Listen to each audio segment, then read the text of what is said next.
Chapter 22. Alrighty then. So where the last chapter left off, Arthur ran into man. an old man, that would, yes. An old man, that's right. Yeah, this old man's wearing a single long grey robe. He was, watching the sunset as well? Yes, I think so. Oh, right. He explains that, like, the system was automated, which we basically figured out. But, yeah, the way in which he explains it, though, makes me feel a little bit differently about it, because he's like something dusty data banks. I think they take occasional pot shots to relieve the monotony. So it's sounding less like an automated system and more like an intelligent AI that just gets bored. Being enslaved. Yeah. The computer probably could have chose not to send the missiles and just was like, yeah. Let's blow him up. Oh yeah. Then he feels like he has like the response of being like a man who was caught in adultery, who is surprised when the woman's husband wanders into the room, changes trousers, passes a few idle remarks about the weather, and leaves. Yeah. Yeah, the old man seems to pick up on this, but Arthur is just like, oh yeah, I was just kind of confused because I gathered you all had died. Right.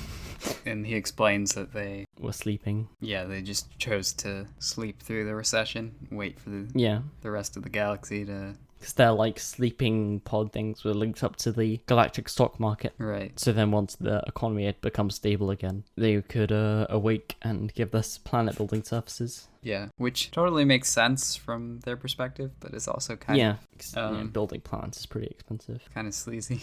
Yeah. Like, they're not going to contribute to rebuilding the economy. We're just going to hang out and wait for you guys to deal with that.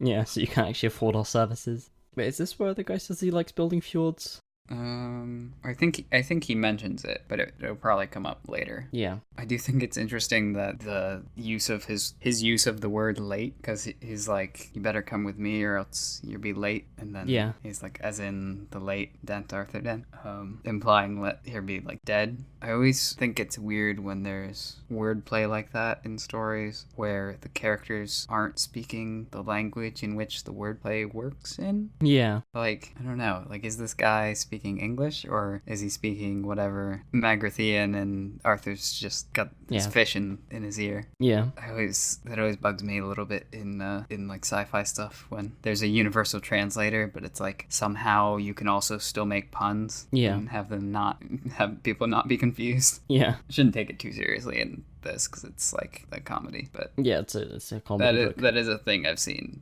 in a fair amount of sci-fi where it's just like I don't think they thought it through fully of like how language works. Yeah, like in can't think of a specific example, but yeah.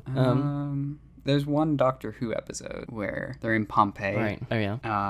And he says something about, like, the son and then, like, the son of a father. And I'm just like, okay, but those aren't the same. Yeah, and also, it would be different in Latin. I guess I don't know. Maybe that does work in Latin, but... But, yeah, that's an Anglicism. But, Arthur calls him an extraordinary person. And then they get in an air car. Mm-hmm. And they're talking about how they're going to the bowels of the planet to see the Magrathians wake up after a 5 million year slumber. Wait, is that in... Yeah, near the end. And then, Arthur asked his name. The old man said he said it wasn't important earlier. And then he asked, and his name is Slartibartfast. Right.